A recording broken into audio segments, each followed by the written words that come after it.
Hello viewers, আসসালামু আলাইকুম। সবাই কেমন আছেন? আশা করি সবাই ভালো আছেন। আজকে আমি আপনাদের মাঝে যে রেসিপিটি শেয়ার করব সেটি হচ্ছে মাছের কাঠি কাবাব। চলেন মাছের কাঠি কাবাব বানাতে কী কী উপকরণ লাগছে জেনে নেই। এখানে আমি নিয়েছি ম্যাশ করা আলু, নিয়েছি ভাজা পেঁয়াজ, এখানে আছে কাঁচামরিচ কুচি, নিয়েছি মাছ। এখানে মাছগুলো আমি লবণ এবং হলুদ দিয়ে সিদ্ধ করে কাটা ছাড়িয়ে নিয়েছি। যে কোনো মাছ নিলেই হবে।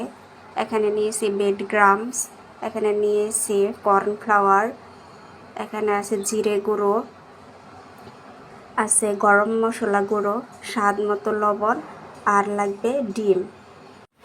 এখন সবগুলো উপকরণ একসাথে আমি ভালোভাবে মেখে কাঠি কাবাবগুলো বানিয়ে নিয়েছি। এখন আমি কাবাবগুলো ডুবো তেলে ভেজে নিব। কাবাবগুলো ভাজার পর দেখেন ফাইনাল লুক, মাশাআল্লাহ কতটা সুন্দর হয়েছে। এটা খেতে অনেক ইয়াম্মি। আপনারা বাসায় অবশ্যই ট্রাই করবেন। সবাই অনেক অনেক ভালো থাকবেন। শুভকামনা সবার জন্য।